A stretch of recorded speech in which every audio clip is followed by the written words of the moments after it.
Hello everyone, good morning. I hope you are doing great. Well, I'm Armandeep and today we are going to discuss about professional practice multimodal text. And this is going to be discussed in three parts. I'm going to start and do the intro till the page 6 and from page 7 to 11 is going to be discussed by our friend Rajvardhan and the ending is done by our friend Karmanpreet. So without wasting any time, let's get started. Firstly, we're going to discuss about what we are going to discuss in this assessment. Like what are the topics that we are going to discuss in this assessment. So firstly, we're going to discuss about EYLF, the basic, the what is early year learning framework. We're going to discuss and get an overview of that, and we're going to discuss about belonging, being, and becoming. And we are also going to discuss about EYLF principles. Not only that, it also includes learning outcomes and role of educator. What are the role of educator? How they can enhance that, and personal examples that contribute to that. We have given some scenarios regarding that, and we're also going to discuss about ethical codes and decision making, including of creating meaningful learning experiences. And we are also going to discuss about impact of professional practice. And last but not the least, we're going to discuss the conclusion. So firstly, we're going to discuss about EYLF. What is EYLF? That everyone knows. EYLF is Early Year Learning Framework. It's Australia's national curriculum framework. It's set by Australia. It's about early childhood education and care. It's about how we can develop and support and guide educator in providing higher quality of learning experience to the children so that they can grasp more and more and learn as much as they can from the teachers, from anyone, from anywhere.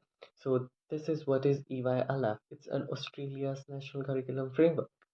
So the key components of this is principles, practice, and learning outcomes. So firstly, we're going to discuss about principles. So principles include five ideas like building strong relationship with children. If we have a strong relationship with children, so children automatically get excited and get involved in the talking with us.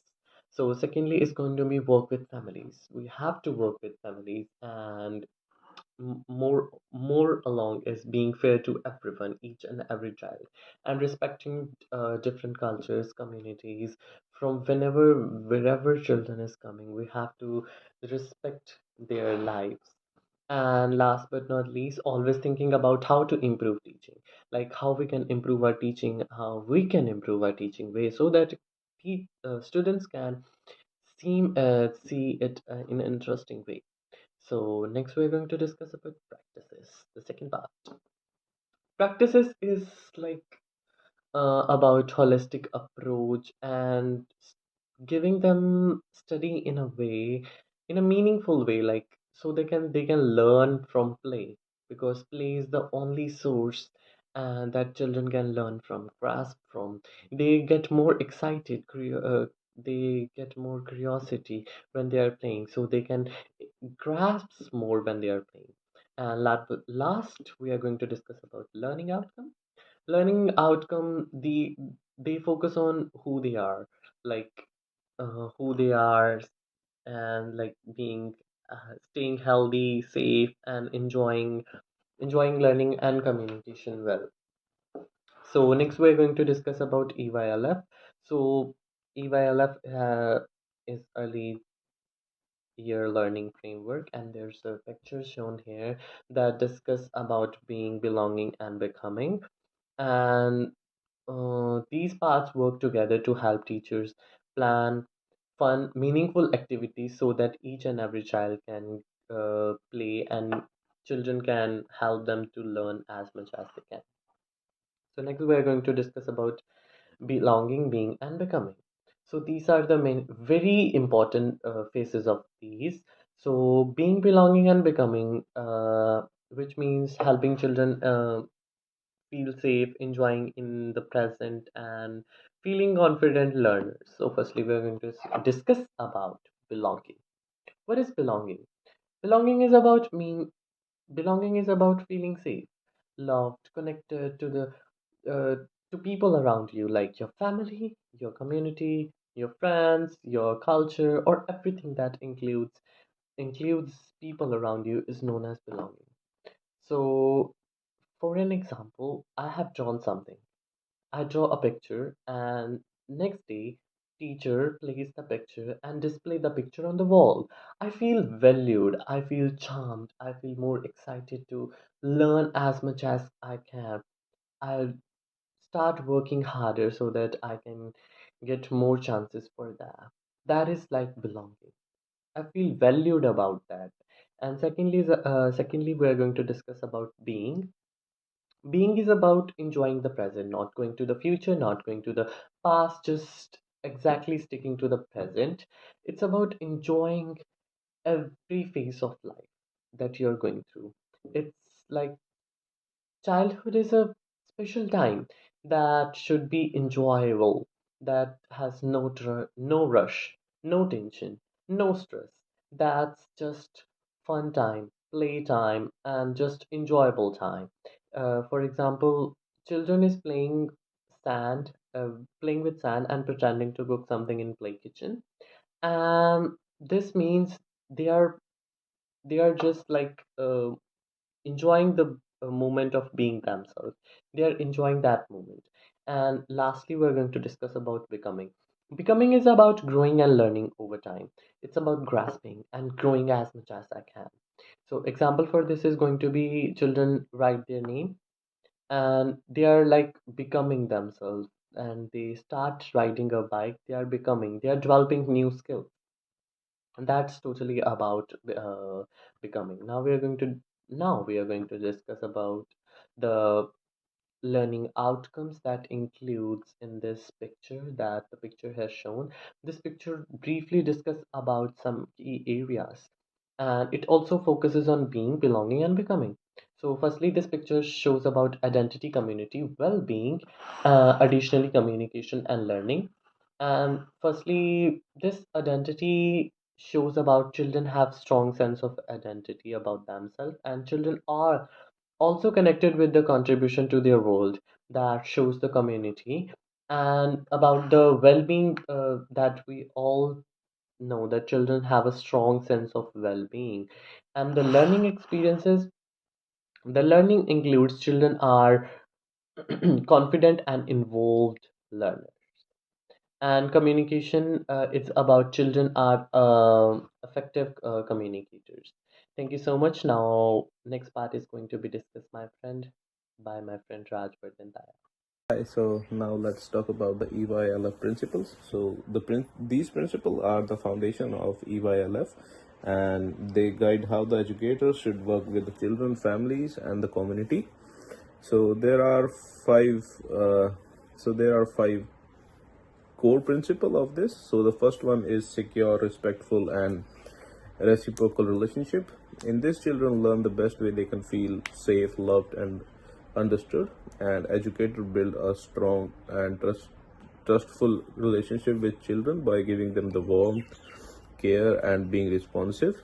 And when children feel emotionally secure, they feel more confident and they could explore more and they could learn more. So the now the second one is the partnership with families. So the families are the children first and the most important teacher. Educator work closely with families to share the information and support each children's learning. Respecting families' knowledge and culture help to build a strong and respectful relationship which will benefit their children's development. The third one is the high exception and equity. So every children is capable of learning and deserve the chance to succeed. Educators have high expectation from all the children to provide them the support they need to grow and learn. So equity means giving each child a fair and appropriate opportunity, no matter what their background or their ability is. The fourth one is the respect for diversity. So every children and family is unique. So educators respect and celebrate different culture, language, tradition, and abilities, and creating a diverse and Inclusive environment help children to feel more proud and comfortable of whom they are, and they learn to respect others. And the fifth one is the ongoing learning and respective practice. So educators are always learning and improving their practice, reflecting on what work and what could be better, help educator to grow and provide better learning experience. Learning from other and trying new ideas are the key part of quality teaching. So now let's discuss the second topic, which is learning outcome. So uh, outcome one is children develop a strong sense of identity. Children build confidence. They understood who they are and how they will fit in the world. And the second outcome is children connect with and contribute their community. Children learn about their surroundings and their communities. And the third one is children experience a strong sense of well-being. Well, this outcome help children to build emotional and physical health, like learning how to manage their feelings and to be resilient. The fourth outcome is children become more confident in their active learners. Children develop uh, curiosity and a love for learning and confidence in exploring more things. The fifth outcome is children become more effective communicator. Like children learn how to communicate using word, their body language, and how they treat people, and even the technology. So now let's talk about the role of an educator. So there are many roles of an educator that the educator should have, that the educator should follow, but we will talk about six of them. So the first one is engaging families. So an educator should always talk to their families, talk to children families, work with them and tell them how your child is doing and learning at school or at their home. So the family should also tell the educator, and the educator should work on them. The second one is encouraging inclusivity. Like make sure that everybody feel welcomed and included. It is a role of an educator to build an environment in which every children should feel comfortable, no matter their background or their abilities. And the third one is ongoing professional growth. So keeping up with the learning and new things to do better teaching, that's a role of an educator. The fourth one is planning and organizing activity. So setting up a fun and helpful activity that keep children learn and grow. This is a responsibility of an educator. The fifth one is reflective practice. Well, thinking about how you teach, and you should always be looking for the way to do it better. The last one is the supporting transition, helping kids to adjust with the move to new place or the stage of their learning. So this is a role of an educator, that he should always support any change that have been held in the kid's life. So the last one is the personal example of encouraging. So Jennifer, a 5-year-old girl, does not like to play indoor group games. Instead, she moved out into a garden to spend time with nature and taking care of the plants. She liked to know more about plants. After the indoor game, the educator, like me, approach, and I encourage her by saying, "It looked like Jennifer is having a fun with planting trees. Do you know the name of the tree? Do you know how much water does it need? Do you think you can take care of all the plants by yourself?" To promote collaboration, I invited some of Jennifer's peers to join her together. The children worked and planted the rest of the trees and make the garden look more beautiful and attractive.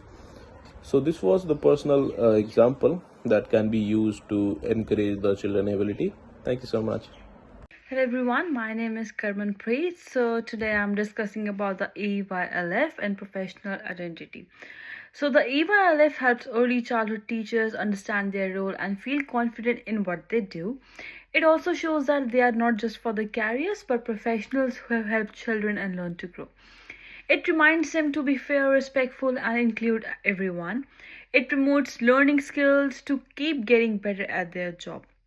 It also encourages teachers to think about their teaching and always try to improve.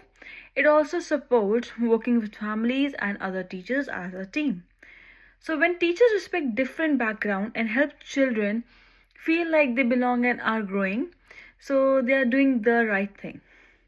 United Nations Convention on the Rights of the Child and making sure every child is treated fairly and feels confident to make choices.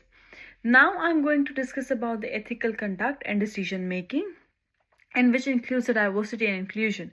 The EYLF teaches teachers to be respectful, fair, and include everyone and make smart choices that help children learn and grow.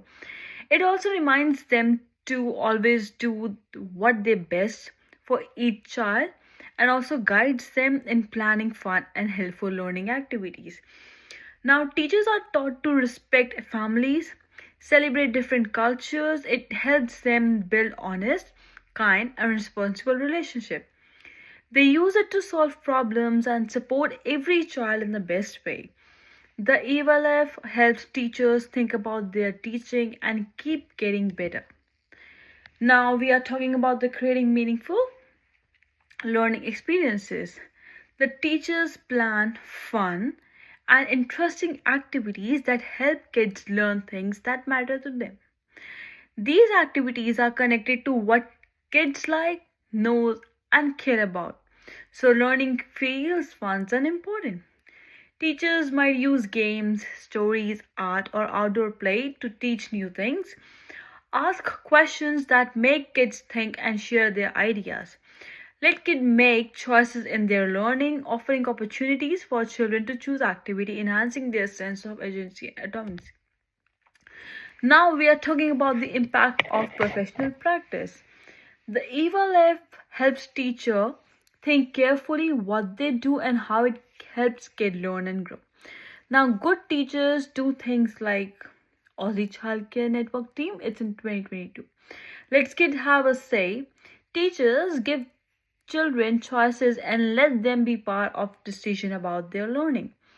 Promote holistic development, build inclusive environment, help kids grow in every way, and engage in lifelong learning. Now, what's the conclusion of all these? The EVA is a guide that helps early childhood teachers in Australia understand their job and how to do it well. By using the EYLF's idea in their everyday teaching, educators create fun, welcome places where all children can learn and grow in every way.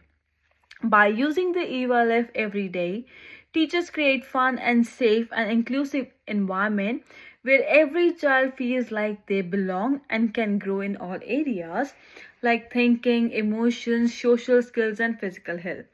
The EVA also helps teachers think about how they teach, work closely with their families, and keep improving to support every child's different needs.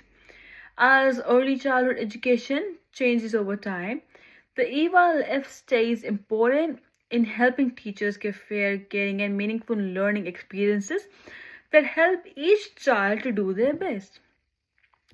So that's for the my presentation. Thank you.